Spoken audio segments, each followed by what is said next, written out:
días, ¿cómo están? Dice aquí mi hermanito, todos vienen bien guapos y guapas hoy, ¿verdad? Que Dios los bendiga. Me da mucho gusto verles nuevamente en esta su casa, Calvary Chapel Jardín. Bienvenida a nuestra amiga que viene por primera vez. Damos la bienvenida y un aplauso, por favor, para ella. Qué bonito es estar en familia, ¿verdad? Y vernos durante toda la semana. No nos vimos algunos, otros sí, pero nos da mucho gusto volverles a ver. Bueno, vamos a seguir con nuestra prédica. Como saben, vamos en el Evangelio de Lucas y vamos a continuar ahí. Así es que abran sus Biblias en Lucas 7. Seguimos avanzando en este Evangelio y hemos visto muchas cosas muy interesantes, ¿verdad? En este Evangelio de Lucas hemos aprendido la doctrina del bautismo, la doctrina de la Trinidad y muchas otras doctrinas también. Y también Dios nos ha exhortado a través de nuestro Señor Jesucristo también a ser más obedientes cada día más. Pero ahora vamos a aprender acerca de la piedra del ángulo, como cual se le conoce a nuestro Señor Jesucristo. Y vamos a ver cosas muy interesantes, pero ahorita van a abrir, vamos a ir a Salmo 118 y vamos a leer 22 para que sepan más o menos por qué a nuestro Señor Jesucristo se le conoce como la piedra angular o la piedra que desecharon los edificadores. Salmo 118, del 22, el 23 vamos a leer primero. Y dice la palabra de Dios así. Dice, la piedra que desecharon los edificadores ha venido a ser cabeza del ángulo. Y el 23 dice, de parte de Jehová es esto, y es cosa maravillosa a nuestros ojos. Hablando de la piedra angular que estaban viendo al principio de la diapositiva, es una piedra esencial para la edificación que se usaba en ese tiempo. Y se dice que en los tiempos en los que estaba construyendo el templo, el rey Salomón, los edificadores no se dieron cuenta de esa piedra angular y construyeron sin ella. Por eso es que dice que fue desechada la piedra del ángulo, y también se le conoce así a nuestro Señor Jesucristo, como esa piedra angular que los edificadores desecharon. Cuando ya está la construcción hecha y ya está, y no se pone esa piedra angular, es imposible volverla a poner. ¿Qué se tiene que hacer? Derribar todo y construir. Y eso es lo que pasó con nuestro Señor Jesucristo cuando dice, yo derribaré este templo y al tercer día lo edificaré de nuevo. ¿Sí? Y por eso es que nuestro Señor Jesucristo es esa roca, esa piedra angular en la cual nosotros, dice la palabra de Dios en Efesios 2, 19 y 20, vamos a construir sobre esa piedra angular que es Jesucristo. Y vamos a aprender más cosas sobre esto, pero vamos a orar primero. Padre amado, bendito Dios y Padre nuestro, rogamos, Señor, porque tú estés aquí con nosotros, que tu Espíritu Santo se mueva en medio de esta congregación, Señor, que toque y redarguya corazones, que nos enseñe, Señor, tu palabra y que la amemos, Señor, que nos deleitemos en ella, Señor. Te rogamos todo esto para la gloria de tu nombre, en el precioso y poderoso nombre de Cristo Jesús. Amén. Entonces, vamos a seguir nuestra lectura. Y vamos a ir a Lucas 7 y vamos a leer primero del 1 al 10. Lucas 7 y vamos a leer del 1 al 10. Después de que hubo terminado todas sus palabras al pueblo que le oía, entró a Capernaum, y el siervo de un centurión, a quien éste quería mucho, estaba enfermo y a punto de morir. Cuando el centurión oyó hablar a Jesús, le envió unos ancianos de los judíos, rogándole que viniese y sanase a su siervo. Y ellos vinieron a Jesús y le rogaron con solicitud, diciéndole, es digno de que le concedas esto, porque ama nuestra nación y nos edificó una sinagoga. Y Jesús fue con ellos, pero cuando ya no estaban lejos de la casa, el centurión envió a él a unos amigos, diciéndole, Señor, no te molestes, pues no soy digno de que entres bajo mi techo, por lo que ni aún me tuve por digno al venir a ti, pero di la palabra y mi siervo será sano, porque también yo soy hombre puesto bajo autoridad, y tengo soldados bajo mis órdenes, y digo a este, ve y va, y al otro, ven y viene, y a mi siervo, haz esto, y lo hace. Al oír esto, Jesús se maravilló de él, y volviéndose dijo a la gente que le seguía, os digo que ni aún en Israel he hallado tanta fe. Y al regresar a casa, los que habían sido enviados hallaron sano al siervo que había estado enfermo. Ok, aunque parezca un poquito tedioso, ahora les voy a pedir de favor que vayamos a Mateo, que es la misma situación, pero dicha por Mateo, Mateo 8, vamos a leer del 5 al 13, y quiero que pongan atención en las diferentes versiones, la de Mateo y de Lucas, cuál es la diferencia, que es muy poca, por cierto, pero vamos a leerlo. Mateo 8, del 5 al 13. Entrando Jesús en Capernaum, vino a él un centurión rogándole y diciendo: Señor, mi criado está postrado en casa, paralítico, gravemente atormentado. Y Jesús le dijo: Yo iré y le sanaré. Respondió el centurión y dijo: Señor, no soy digno de que entres bajo mi techo, solamente di la palabra y mi criado sanará, porque también yo soy hombre bajo autoridad, y tengo bajo mis órdenes soldados, y digo a este: ve y va, y al otro: ven y viene, y a mi siervo: hace esto y lo hace. Al oírlo Jesús se maravilló y dijo a los que le seguían: de cierto os digo que ni aun en Israel he hallado tanta fe. Y os digo que vendrán muchos del oriente y del occidente y se sentarán con Abraham e Isaac y Jacob en el reino de los cielos, mas los hijos del reino serán echados a las tinieblas de allá afuera. Allí será el lloro y crujir de dientes. Entonces Jesús dijo al centurión: ve, y como creíste te sea hecho. Y su criado fue sanado en aquella misma hora. Ok, gracias. Entonces quise que leyéramos estas dos versiones, la de Lucas y la de Mateo, para ver las diferencias. Son varias las diferencias en detalles, pero podemos observar que los dos están diciendo la verdad sobre el hecho. Hubo un centurión, hubo un enfermo que era su siervo. Lucas dice que el centurión no fue, sino que envió ancianos hacia allá, hacia él, a hablar por él, y antes de que llegara a su casa le dijo que no podía entrar. Entonces, ¿por qué estoy haciendo esto? Porque es importante saber y reconocer que en los 4 evangelios hay diferencias en detalles, pero en el hecho los 4 confirman la misma verdad, que se hizo el milagro de que el siervo sanó por la palabra de Jesucristo, que hubo un centurión que tenía la suficiente fe para conocer y reconocer que Jesús tenía la autoridad suficiente y necesaria para enviar a que ese siervo fuera sanado. Ni siquiera necesitaba Jesucristo llegar hasta ahí. O sea, cómo el centurión supo todo esto. Y esa fe del centurión le sorprendió a nuestro Señor Jesucristo. Como les había dicho anteriormente, si hay algo que a nuestro Señor Jesucristo le sorprende de las personas, es la fe que tienen, ¿verdad? Y centurión le sorprendió eso. Pero hay detalles sobre centurión.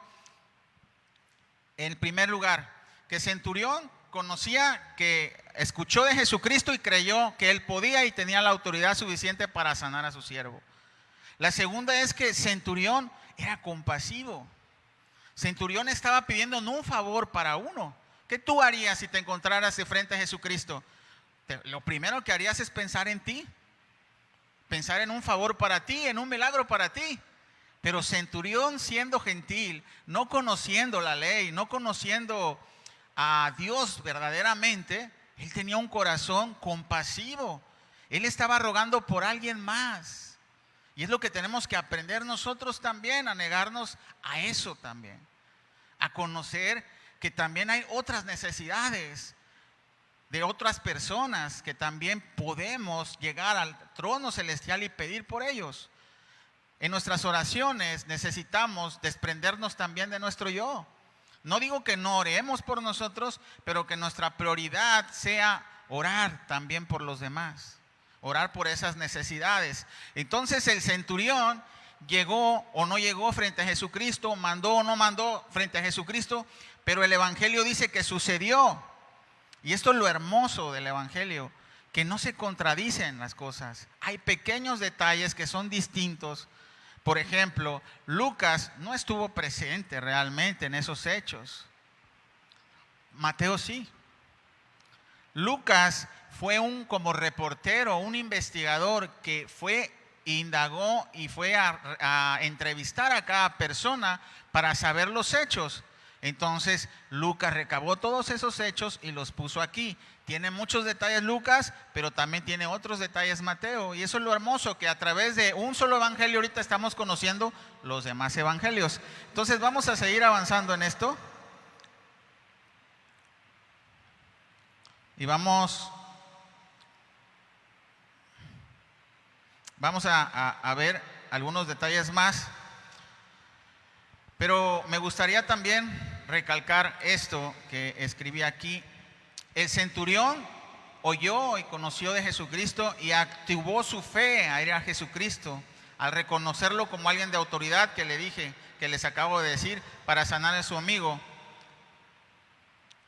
Tal vez tú pienses que no estés listo para seguir a Jesús porque no conoces mucho, porque tu fe no es suficiente para reconocer a Jesús como lo hizo el centurión o como tu Señor y Salvador. Pero dice la Biblia en Romanos 10:17 que la fe viene por el oír, así como centurión escuchó de Jesucristo y tuvo fe y creyó en él.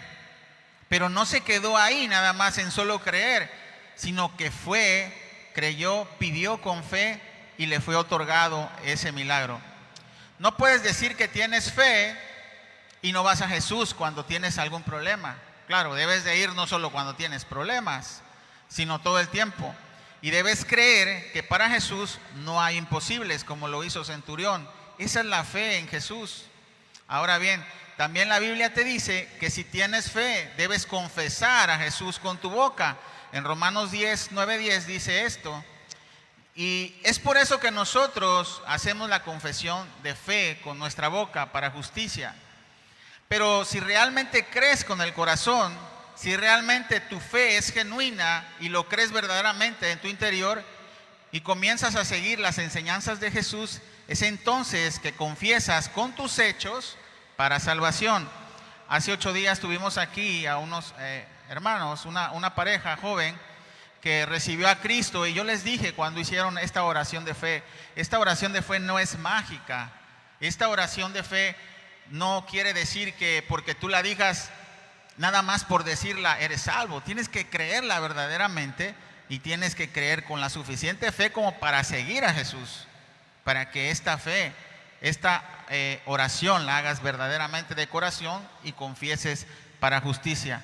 Ahora bien, el centurión llegó a Jesús con fe, pero también llegó con humildad, y aparte de eso no llegó a pedir un favor, como les había dicho anteriormente, para sí mismo, sino para alguien más, ni siquiera para alguien de su familia. Noten ese corazón de centurión. Bueno, esta es la congruencia que debemos tener todo cristiano, mostrar nuestra fe por medio de las obras. No podemos tener fe y no hacer obras que demuestren tu fe. Eso es lo que dice Santiago 2:18, no lo van a leer, ya lo habíamos dicho anteriormente. ¿Sabes por qué cada día es más difícil que mucha gente llegue a Cristo?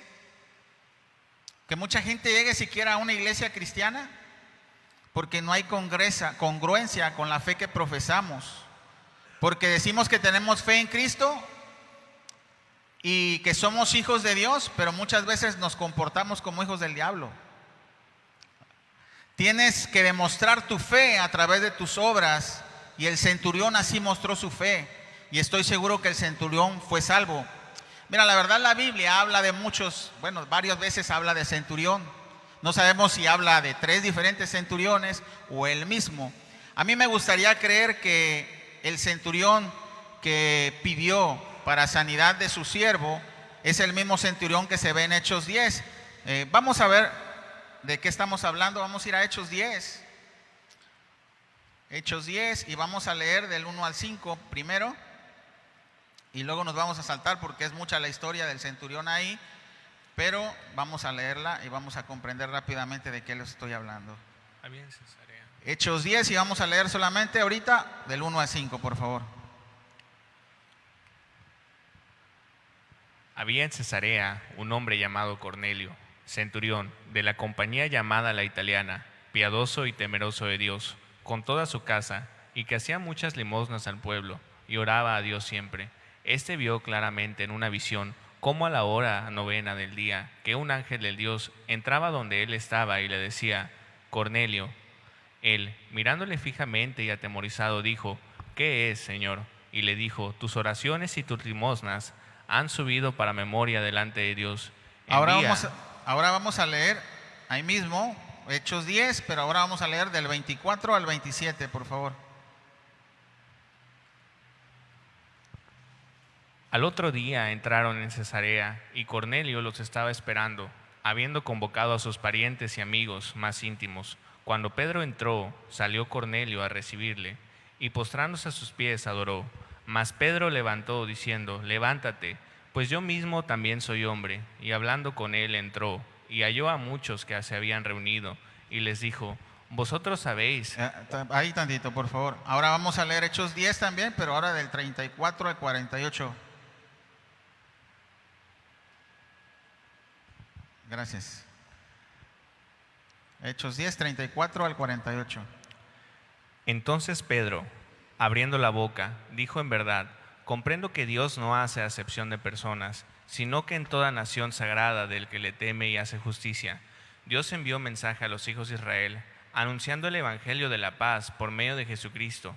Este es Señor de todos. Vosotros sabéis lo que se divulgó por toda Judea, comenzando desde Galilea, después del bautismo que predicó Juan, como Dios ungió con el Espíritu Santo y con poder a Jesús de Nazaret, y como éste anduvo haciendo bienes y sanando a todos los oprimidos por el diablo, porque Dios estaba con él, y nosotros somos testigos de todas las cosas que Jesús hizo en la tierra de Judea y en Jerusalén, a quien mataron colgándole en un madero.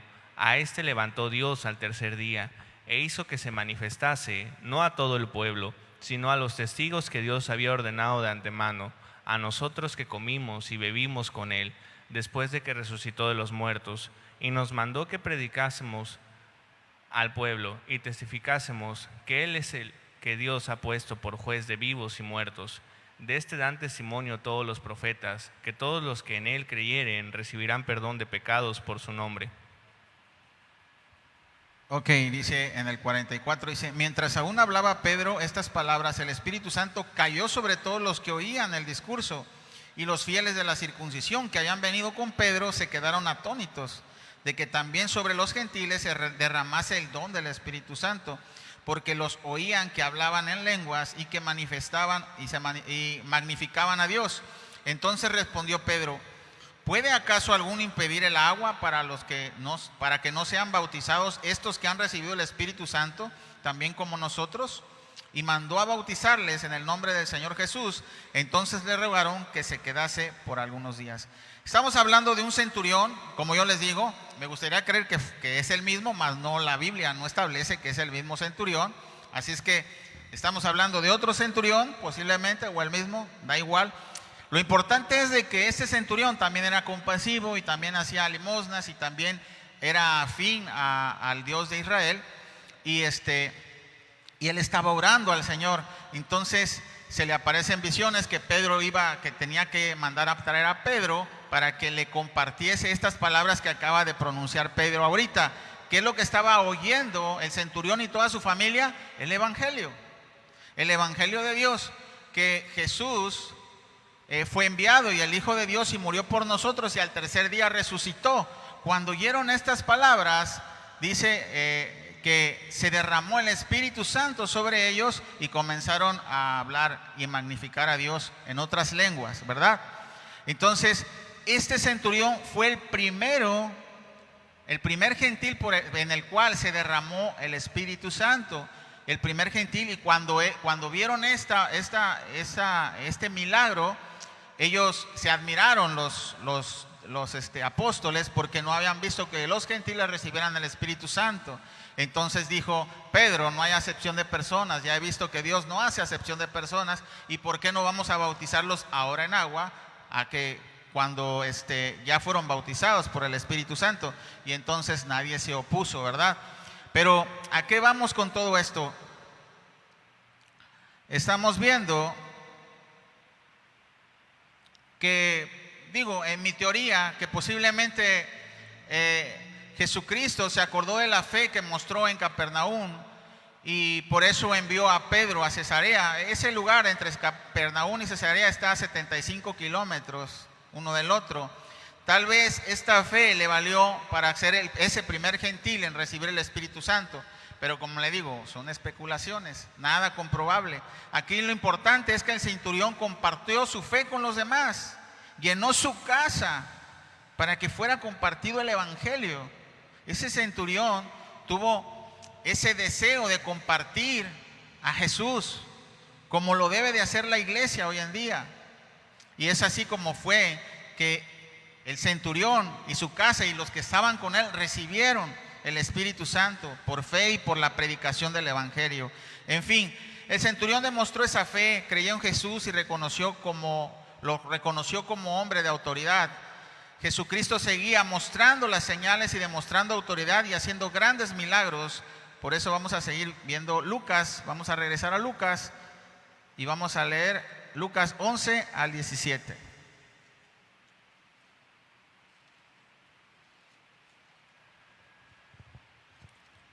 (7, 11 al 17). Aconteció después que él iba a la ciudad, que se llama Naín, e iban con él muchos de sus discípulos y una gran multitud. Cuando llegó cerca de la puerta de la ciudad, he aquí que llevaban a enterrar a un difunto, hijo único de su madre, la cual era viuda, y había con ella mucha gente de la ciudad. Y cuando el Señor la vio, se compadeció de ella y le dijo: no llores. Acercándose, tocó el féretro, y los que lo llevaban se detuvieron. Y dijo: joven, a ti te digo, levántate. Entonces se incorporó el que había muerto y comenzó a hablar, y lo dio a su madre. Y todos tuvieron miedo y glorificaban a Dios, diciendo: un gran profeta se ha levantado entre nosotros, y Dios ha visitado a su pueblo. Y se extendió la fama de él por toda Judea y por toda la región de alrededor. Entonces vemos este gran milagro de nuestro Señor Jesucristo resucitando a un muerto en esa ciudad de Naín. Naín era una ciudad a 40 kilómetros de Capernaum, donde comienza el relato de Lucas 7. Era considerada una ciudad que se encontraba dentro del distrito de Nazaret, lugar en donde creció Jesús, y ahí donde hizo ese milagro tan impactante que fue Naín. Estaba muy cerca de ahí de Nazaret, y no creyó Nazaret, era incrédulo acerca de los milagros que hacía Jesús. A pesar de que oían de esos milagros, no creyó su ciudad, no natal, donde creció él. Y esa incredulidad les valió para que él no pudiera hacer más milagros ahí. ¿Por qué no creer que Jesucristo iba a resucitar de los muertos al tercer día cuando él mismo resucitaba personas? Como lo hizo con la señora aquí, la madre de este joven en Naín, o como lo hizo con Lázaro, que lo resucitó al cuarto día. ¿Por qué no creer cuando él estuvo haciendo todos esos milagros y señales? La resurrección de Jesucristo está sustentada por muchos testimonios. En primer lugar, el de los 4 evangelios, pero también las personas, habla más adelante aquí en los evangelios, que también se presentó a 500 personas, decían, que aún estaban vivos y que podían ir y cerciorarse de que ellos también vieron a Jesucristo resucitado. Este milagro es muy sorprendente. Imagínate que tú veas a alguien pararse de su tumba y que tú sepas que ya estaba muerto, ya tenía días ahí muerto. Es un milagro tan sorprendente, pero ni eso les valió a muchas personas para creer en Jesús. Vamos a seguir adelante en Lucas 7, del 18 al 35, por favor.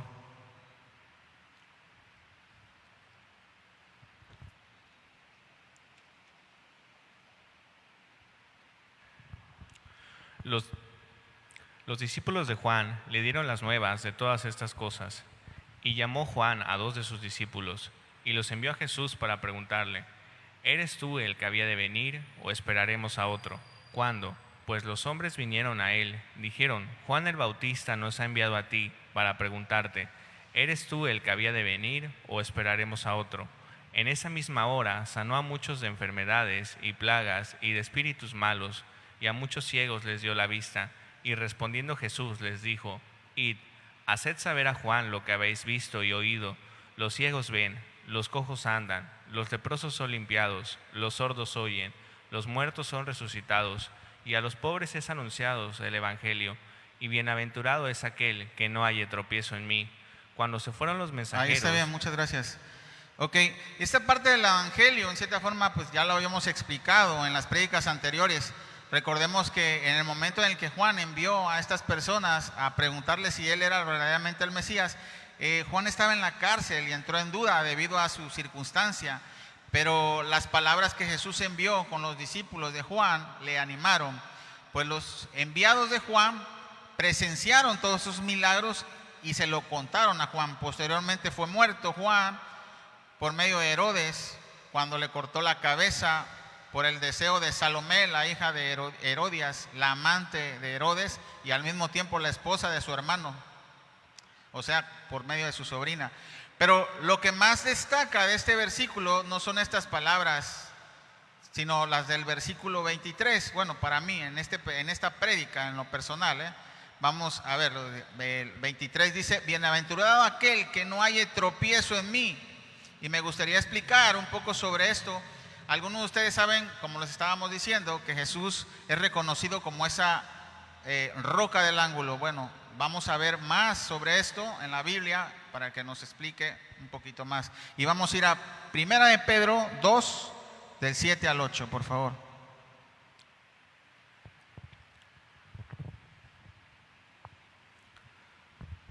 Para vosotros, pues, los que creéis, Él es precioso, pero para los que no creen, la piedra que los edificadores desecharon ha venido a ser cabeza del ángulo.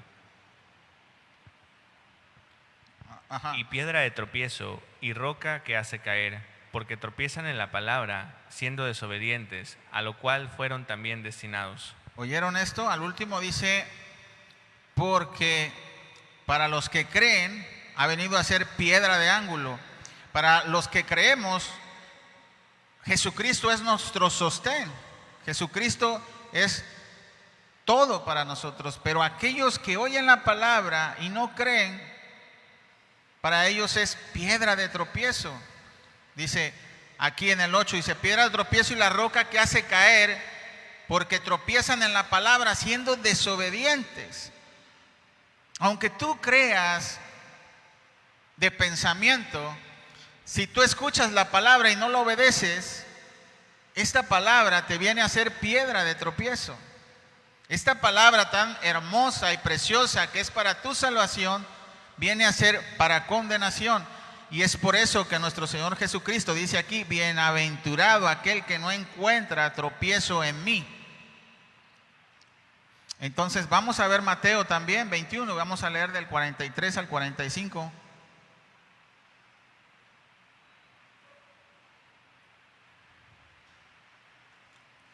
Mateo 21, del 43 al 45. Seguimos con el mismo tema de la piedra de tropiezo.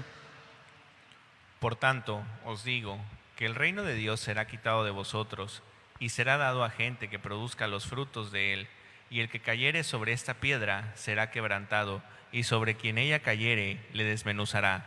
Y oyendo las parábolas, los principales sacerdotes y los fariseos entendieron que hablaba de ellos, pero al buscar cómo echarle mano, temían al pueblo, porque éste le tenía por profeta. Ahí está bien, gracias. Entonces aquí también vuelve a hablar la palabra de Dios, que el Evangelio es para aquellas personas que producen fruto para el mismo Evangelio. La salvación es producida por medio de nuestro Señor Jesucristo y a través de Él, y es dada por su gracia y misericordia para que produzcamos frutos del Evangelio. ¿Y qué quiere decir esto? Para que podamos pronunciar el Evangelio y llevar a otros a Jesús. Este es el objetivo principal. Si tú cayeres sobre esa roca, Jesucristo mismo va a hacer quebrantar tu corazón y va a hacer que te arrepientas, que te alejes de tu pecado, que nazcas de nuevo y como esa nueva criatura comiences a dar fruto. Ese es el proceso de un cristiano y ese es el llamamiento por el cual nosotros fuimos llamados. Y no debemos de olvidar este objetivo principal. Y Este es nuestro evangelio. Vamos a seguir aquí adelante con nuestro texto, pero vamos a leer Lucas 7 del 24 al 34, por favor.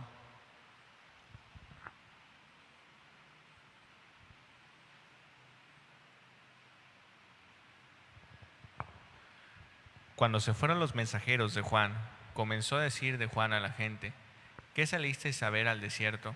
¿Una caña sacudida por el viento? Mas que salisteis a ver a un hombre cubierto de vestiduras delicadas. He aquí los que tienen vestidura preciosa y viven en deleites, porque los palacios de los reyes están. Mas que salisteis a ver a un profeta, si os digo, y más que profeta, este es de quien está escrito: He aquí envío mi mensajero delante de tu faz, el cual preparará tu camino delante de ti. Os digo que entre los nacidos de mujeres no hay mayor profeta que Juan el Bautista, pero el más pequeño en el reino de los cielos, en el reino de Dios, es mayor que él. Y todo el pueblo y los publicanos, cuando lo oyeron, justificaron a Dios, bautizándose con el bautismo de Juan.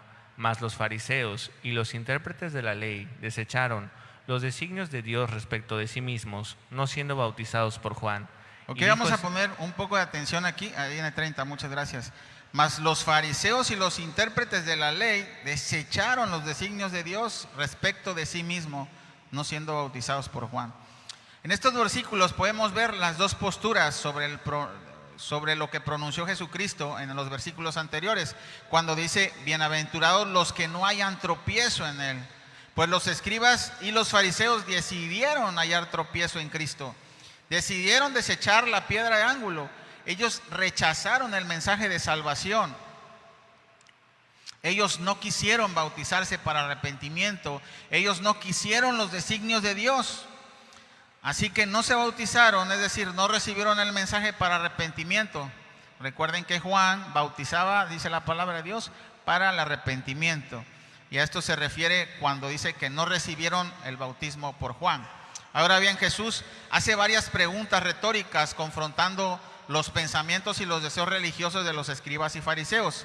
Ellos creían que iban a ver a un gran rey viniendo por un caballo blanco, un rey más hermoso que Saúl o que David. Y cuando idealizaron a ese Mesías, entonces no pudieron creer en ese verdadero Mesías, que iba a llegar con tanta humildad, con falta de hermosura, pero como Isaías lo describe, que no era de hermosa apariencia realmente. Cuando tú idealizas a Dios y lo haces a tu manera, te cuesta trabajo creer en ese verdadero Dios de la Biblia. Te cuesta trabajo. Recuérdense, yo sí me acuerdo muy bien cuando yo decía: no, yo no creo que mi Dios sea así. Mi Dios es todo amor.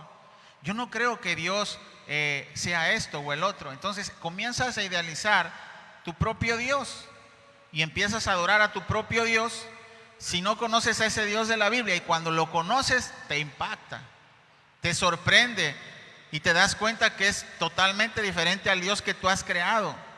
Entonces es lo mismo que pasaron los escribas y los fariseos religiosos. Ellos no pudieron comprender y ver al verdadero Dios porque estaban idealizando a su propio Dios y adorando a su propio Dios. Cuando Cristo se presentó frente a ellos, no lo pudieron ver. Y es lo mismo que te puede pasar a ti.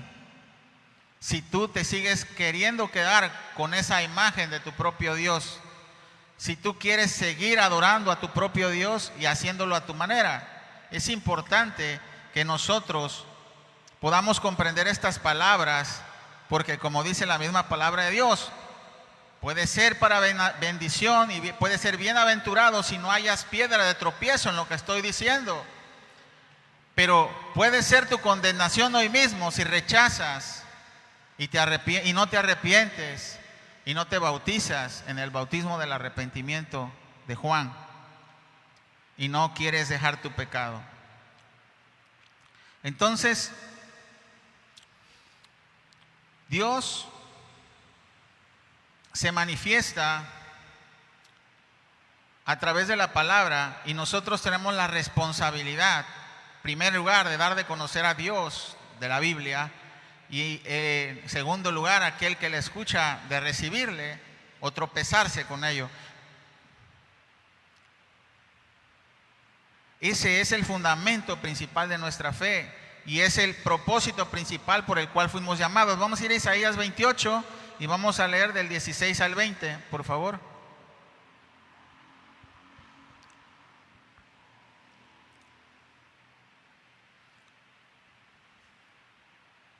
Aquí habla nuevamente de la piedra angular, que es Cristo.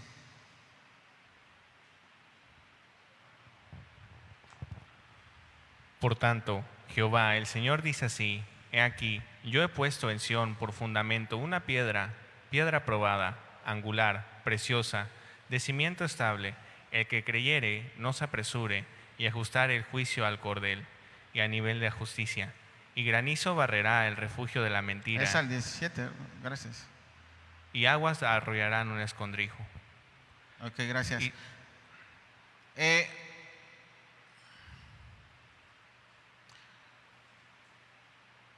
Estaba hablando de que se cree que durante la construcción del templo los edificadores no se dieron cuenta de esta piedra angular y que fue desechada y no la tomaron en cuenta y no la pusieron donde debería de estar. Y esa piedra angular es una pieza fundamental para sostener toda esa construcción. Y es por ello que Cristo es reconocido como esa piedra angular que fueron desechadas por los edificadores, hablando de la fe del pueblo de Israel. Me adelanté un poquito cuando hice la introducción, por eso ya no lo voy a repetir. Pero vamos a entender en Efesios 2:20 sobre esta piedra angular que les dije. Ya me adelanté un poco cuando hice la introducción, no sé por qué, pero vamos a ver ahí. Vamos a Efesios 2:20, por favor.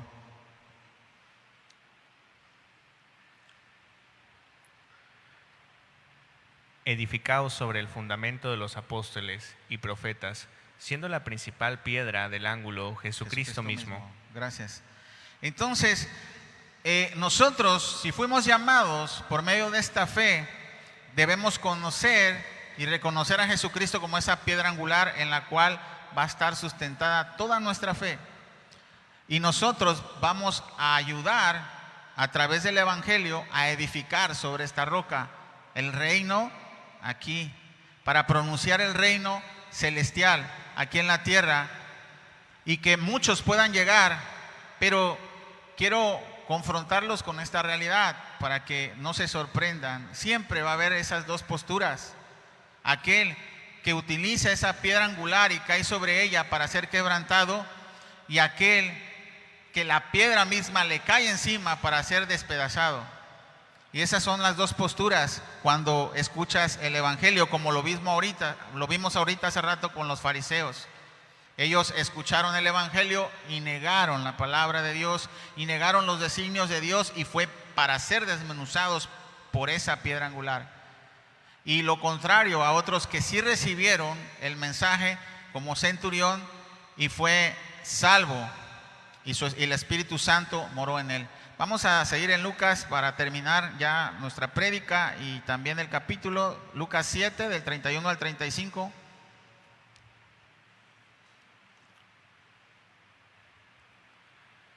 Y dijo el Señor: ¿A qué, pues, compararé los hombres de esta generación? ¿Y a qué son semejantes? Semejantes son a los muchachos sentados en la plaza, que dan voces unos a otros y dicen: Os tocamos flauta y no bailasteis, os endechamos y no llorasteis, porque vino Juan el Bautista, que ni comía pan ni bebía vino, y decís: demonio tiene. Vino el Hijo del Hombre, que come y bebe, y decís: este es un hombre comilón y bebedor de vino, amigo de publicanos y de pecadores, mas la sabiduría es justificada por todos sus hijos. Amén. O sea, a lo mismo, en el capítulo anterior vimos cómo había sensatos o necios, fariseos o discípulos.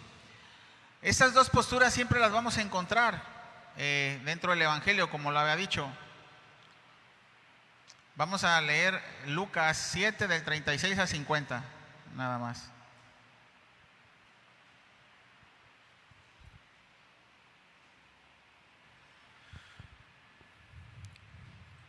Uno de los fariseos rogó a Jesús que comiese con él, y habiendo entrado en casa el fariseo, se sentó a la mesa.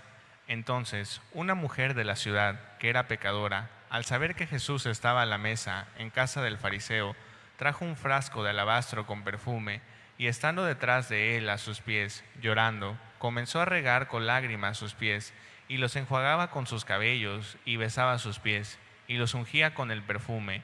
Cuando vio esto, el fariseo que le había convidado, dijo para sí: si fuera profeta, conocería quién y qué clase de mujer es la que toca, que es pecadora. Entonces, respondiendo Jesús, le dijo: Simón, una cosa tengo que decirte. Y él le dijo: Di, maestro. Un acreedor tenía 2 deudores. El uno le debía 500 denarios y el otro 50, y no teniendo ellos con qué pagar, perdonó a ambos. Di, pues, ¿cuál de ellos le amará más? Respondiendo Simón, dijo: Pienso que aquel a quien perdonó más. Y él le dijo: Rectamente has juzgado. Y vuelto a la mujer, dijo a Simón: ¿Ves esta mujer entre tu casa? Y no me diste agua para mis pies, mas ésta ha regado mis pies con lágrimas y los ha enjuagado con sus cabellos. No me diste beso, mas ésta, desde que entré, no ha cesado de besar mis pies. No ungiste mi cabeza con aceite, mas ésta ha ungido con perfume mis pies. Por lo cual te digo que sus muchos pecados le son perdonados, porque amo mucho más a aquel a quien se le perdona poco, poco ama. Y a ella le dijo: Tus pecados te son perdonados. Y los que estaban juntamente sentados a la mesa comenzaron a decir entre sí: ¿Quién es este que también perdona pecados? Pero él dijo a la mujer: Tu fe te ha salvado, ve en paz. Amén. Bueno, entonces vamos a ver esta escena. Se veía que ese fariseo tenía la posibilidad, ¿verdad?, de recibir a Jesucristo en su casa. Él tuvo ese deseo, pero quién sabe con cuáles intenciones. ¿Qué intención tenía ese fariseo? Miren, observen que en primer lugar, el fariseo reconocía a Jesús como maestro. Y vamos a ver la postura de algunos que reconocen a Jesús como maestro. El mundo dice: sí, fue un buen maestro, fue un profeta, pero no lo reconocen como su Señor. Y esto le pasó al fariseo. El fariseo tenía la intención e invitó a su casa a entrar a Jesucristo y empezaron a comer, pero no fue un buen anfitrión, dice Jesús, y se lo recalcó muy claro, ¿no? Este fariseo, dice, ni siquiera le ofreció agua para lavar sus pies. Era costumbre de que cuando llegabas de la calle, el de la casa te atendiera. Si tenía siervos, te lavaba los pies sus siervos, o si no, él te los lavaba a ti, como muestra de humildad y como muestra de buen recibimiento a las casas, ¿verdad? Pero el fariseo no lo hizo así, y la contrasta. Fíjense cómo esta mujer pecadora no tan solo no lavó sus pies con sus propios cabellos y con sus lágrimas. A los pies de Cristo estaba rogándole por su perdón. Y ella, que reconoció a Jesús por esa posición, que era su Señor, al lavar los pies ella se reconocía como su siervo. Recuerden que les dije que los siervos eran los que lavaban los pies. El fariseo ni siquiera envió a sus siervos a lavar los pies de Jesús. Dice, y lo recalca, como digo, nuestro Señor. Era costumbre besar la mejilla cuando saludabas o encontrabas a alguien, y ni siquiera hizo eso el fariseo. ¿Qué intenciones tenía realmente ese fariseo llamado Simón? De invitarlo, tal vez curiosidad, tal vez decir, a ver si es cierto que sabe tanto. Recuerdan que dice, lo cuestiona: si fuera profeta, sabría la vida que tiene esta mujer, que es una mujer pecadora y perdida. Entonces, cuando nosotros nada más venimos por curiosidad a la iglesia o a la Biblia, no estamos con un corazón dispuesto. Cuando nosotros reconocemos que la Biblia tiene mucha sabiduría, pero no tenemos la humildad para reconocer a Jesucristo como nuestro Señor y Dios, nosotros no podemos recibir esta salvación por nuestro corazón, por nuestro duro corazón. Hay muchos que se conocen la Biblia al derecho y al revés, y reconocen que hay mucha sabiduría y la usan, muchas veces hasta para maldad la usan. Como muchos falsos profetas, ¿verdad?, que usan la palabra de Dios para enriquecerse y para llenarse de placeres y dinero, ¿verdad?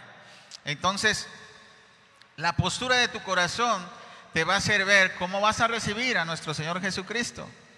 como tu Señor y Salvador? ¿Te vas a poner en la postura de siervo? ¿O simplemente lo vas a dejar pasar? Vamos a Lucas 18, ya casi vamos a terminar. Del 10 al 13, por favor, para ver también posiblemente esta postura del fariseo. Lo vamos a contrastar con este pasaje, Lucas 18, del 10 al 13. 2 hombres subieron al templo a orar. Uno era fariseo y el otro publicano. El fariseo, puesto de pie, oraba consigo de esta manera: Dios, te doy gracias porque no soy como los otros hombres, ladrones, injustos, adúlteros, ni aun como este publicano. Ayuno 2 veces a la semana, doy diezmos de todo lo que gano. Mas el publicano, estando lejos, no quería ni aun alzar los ojos al cielo, sino que se golpeaba el pecho, diciendo: Dios, se propició a mí, pecador. Ok, lo que pasó aquí es que posiblemente también este fariseo Simón tuvo esa misma postura. Se centró y se enfocó más en lo que estaban haciendo los demás o lo que eran los demás, en lugar de centrarse y enfocarse en lo que él estaba fallando, como lo hizo este fariseo, ¿no? Que contrastó también a un publicano, y el fariseo decía: yo no soy como él. Y sin embargo, el que salió perdonado fue aquel que se reconoció como pecador. Cuando nos reconocemos como pecadores, nos debemos conocer también como deudores. El fariseo Simón tal vez pensó que no tenía nada malo en él y se fijó en la pecadora que besaba los pies de Jesús antes que en su condición. Pero el que salió perdonado fue aquel pecador que fue a los pies de Cristo, derramó sus lágrimas y ungió los pies del Señor, mientras que el fariseo tal vez se quedó solo con la experiencia de recibir a Cristo en su casa. Esta mujer recibió a Cristo en su vida y lo hizo su Señor. Una persona que vive su vida en una rectitud moral, como la de este supuesto fariseo de Lucas 18, piensa que no tiene necesidad de ser salvo de nada.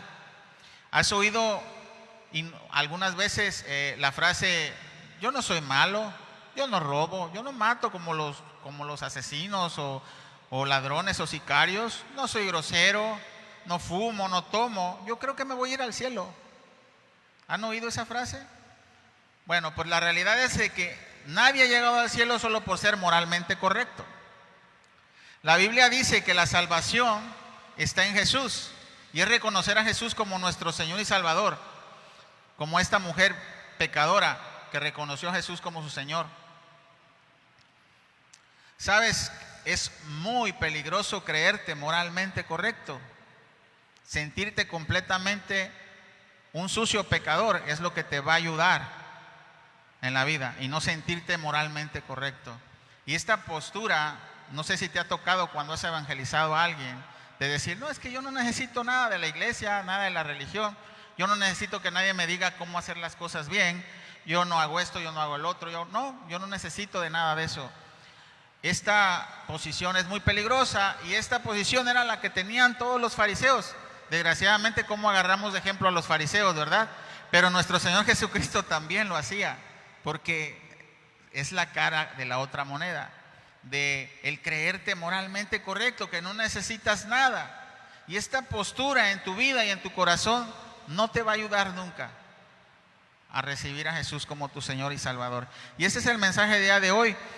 Recuerda, si eres llamado, esa piedra angular es para bendición y es una bienaventuranza. Pero si has escuchado el Evangelio y has cerrado tu corazón y piensas que no necesitas nada de estas palabras, va a venir a ser piedra de tropiezo y va a desmenuzar tu vida, y es lo que yo no deseo, y por eso comparto este Evangelio de nuestro Señor Jesucristo. Vamos a orar, hermanos, ya hemos terminado. Padre amado, mi Dios, mi Señor, mi Salvador, hemos venido delante de ti a pedirte, a suplicarte que escudriñes nuestros corazones, que desmenuces nuestras intenciones, malas intenciones, apártalas de nuestra vida y ayúdanos a escuchar tu Evangelio para que podamos acudir a tu llamado, Señor, para que podamos salir justificados por esa preciosa sangre de Jesucristo, quien murió por nosotros en la cruz y quien resucitó al tercer día como promesa de resurrección y primicia de ella.